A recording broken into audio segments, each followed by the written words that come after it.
Hello class ninth. Last time हम लोगों ने चैप्टर स्टार्ट किया था, चैप्टर नंबर 3 पॉलिटिकल साइंस है, जिसका नाम है इंडियाज फॉरेन पॉलिसी, भारत की विदेश नीति। तो हम लोग पेज नंबर 65 डिस्कस कर चुके हैं, 66 डिस्कस कर चुके हैं और अभी 67 पे टॉपिक है इंडियाज फॉरेन पॉलिसी, यानी एक तरह से मेन टॉपिक। अब अगर हम देखें तो इसके बारे में हमें थोड़ा सा और पता चलेगा, लेकिन कहानी शुरू होती है 1947 से, जब हमें आज़ादी मिली। And from then onwards we started shaping our foreign policy independently. The directive principle of state policy have let down guidelines about how to shape foreign policy. अब जो आर्टिकल 51 है, among the directive principle of state policy lay down the broad framework for foreign policy. तो article 51 जो है वो काफ़ी important एक base है, एक फाउंडेशन है हमारी फॉरेन पॉलिसी का। According to it, India should give priority to safeguard international peace and security. इसके अकॉर्डिंग हमें क्या सबसे पहले प्रायोरिटी देनी है कि इंटरनेशनल पीस और सिक्योरिटी बनी रहे, और विश्व में शांति और सुरक्षा रहे, यानी एक तरह से वसुधैव कुटुंबकम की philosophy, the whole world is a one family, and resolve our international problems and dispute by peaceful means। और हम अपने सारे इंटरनेशनल प्रॉब्लम और जितने भी डिस्प्यूट्स हैं उनको पीसफुल मैनर से सॉल्व करें। The objective of our foreign policy should be maintain friendly relation with our nations, with other nations and respect international law. और क्या ऑब्जेक्टिव है कि फॉरेन पॉलिसी माने हम अपने फ्रेंडली रिलेशन बनाए दूसरे देशों के साथ, और जो अंतर्राष्ट्रीय कानून है उनका हम पालन करें। India's foreign policy till now has been developed in this work। Article 51 जो है वो एक फाउंडेशन है इंडिया की, हमारी फॉरेन पॉलिसी का, विदेश नीति का। अब इसको यहाँ पे इस डायग्राम के थ्रू अच्छे से समझाया गया है, तो एक बार मैं ये पॉइंट्स आपके लिए रीड कर देता हूँ, और ऑलरेडी हमने अभी आपको हिंदी में बताया, और उसको इंग्लिश में जो पॉइंट वाइज हैं, की पॉइंट्स हैं, उनको आप देख लें। Promote international peace and security, maintain just and orderly relation between nations, foster respect for international laws and treaty obligation in the dealing of organized people with one another, encourage settlement of international dispute by arbitration। मतलब सब कुछ piece के साथ करो, लड़ाई झगड़ा नहीं करना, फ्रेंडली रिलेशन बनाना है, लेकिन विश्व शांति की बात करते करते अगर हम ज़्यादा हिंसा करेंगे, हिंसा की बात करेंगे, सत्य विश्व शांति वसुधैव कुटुंबकम, तो फिर एक चीज़ छूट जाती है, जिसका मतलब है वीर भोग्या वसुंधरा। ये मेरा अपना पर्सनल पॉइंट है कि हमको शांति बनानी है, हमको पीस चाहिए, लेकिन अगर कोई कंट्री हमें परेशान कर रहा है, कार्डिनेस डिस्टर्ब कर रहा है और वो नहीं सुधर रहा है, तो क्या हम उसके लिए रघुपति राघव राजा राम का ही गाना गाते रहेंगे, है ना? तो वो तो नहीं पॉसिबल है। तो हमारी जो फॉरेन पॉलिसी है वो पीस के ऊपर डिपेंड है, peace, friend relation, international laws, सब रेस्पेक्ट करना। लेकिन एक ऐसा कोई कंट्री या ऐसा कोई ग्रुप जो पीस नहीं पसंद कर रहा, आपकी अच्छी बात को नहीं सुन रहा, आपको परेशान किए जा रहा, तो आप उसके सामने कब तक सत्य, अहिंसा और वसुधैव कुटुंबकम की बात करेंगे? तो मुझे लगता है कि फिर करनी चाहिए वीर भोग्या वसुंधरा की माने कि आपको थोड़ा सा स्ट्रिक्ट होना पड़ेगा। अब कश्मीर में अगर हम अभी सब छोड़ दें तो हालात क्या हो जाएंगे? तो हमारे सिक्योरिटी फोर्सेस की तो जरूरत ही नहीं है, पीस ही पीस बनाए रखो, पुलिस आर्मी ये सब को जरूरत ही नहीं है। तो बाद में धीरे धीरे हमारी फॉरेन पॉलिसी में चेंज किए गए। पहले हमारी फॉरेन पॉलिसी अग्रेसिव नहीं थी, फॉरेन पॉलिसी बिल्कुल शांत थी, पानी की तरह, सबसे नमस्ते, सबसे दुआ सलाम, बस हो गया।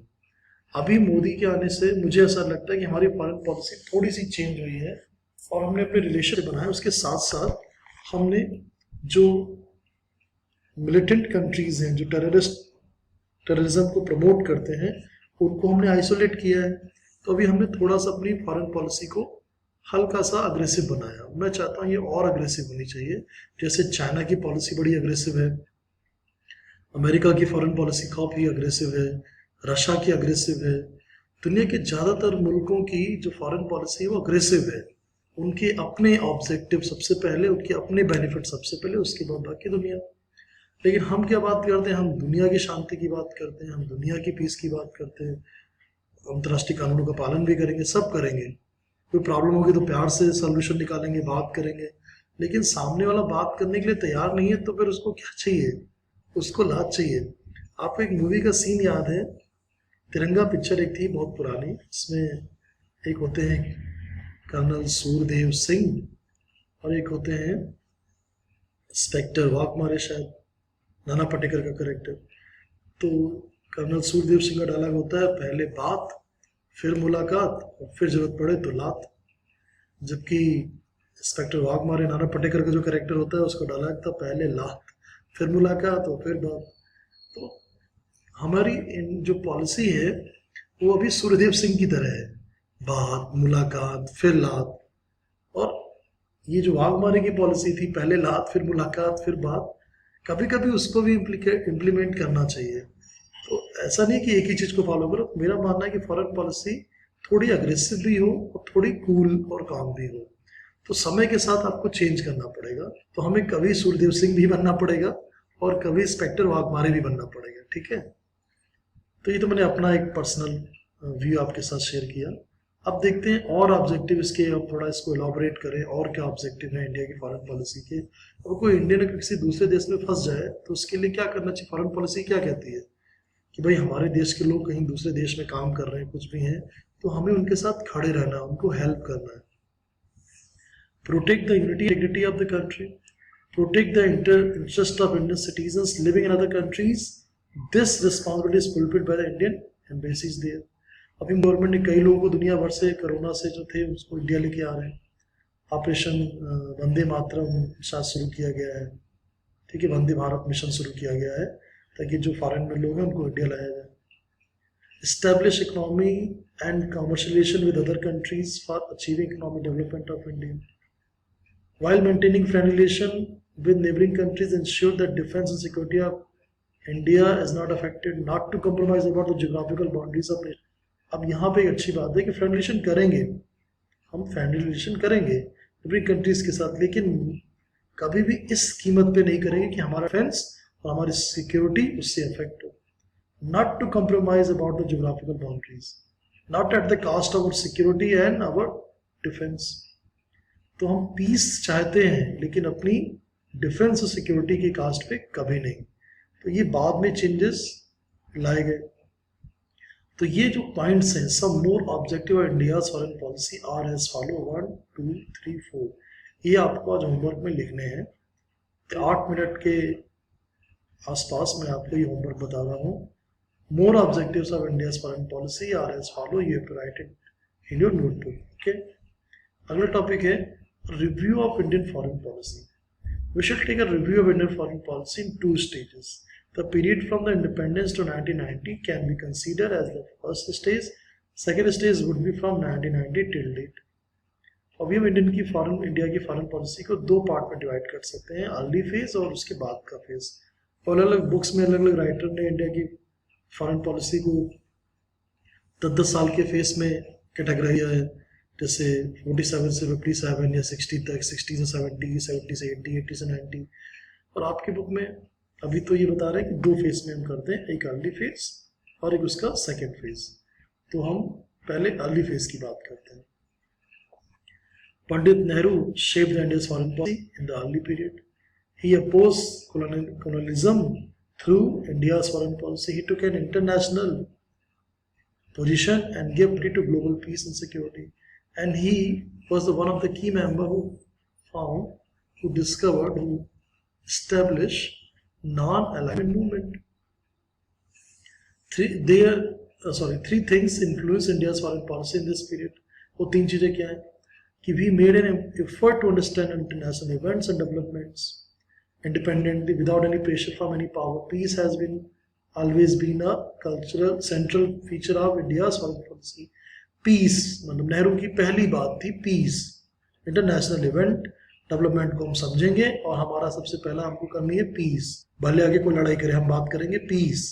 और बाद में चाइना ने हमारे साथ वही किया, उससे पाकिस्तान ने भी किया। तो कहीं ना कहीं नेहरू पीस पीस चिल्लाते रहे और उधर पाकिस्तान और चाइना में अर्ली पीरियड में परेशान करते रहे।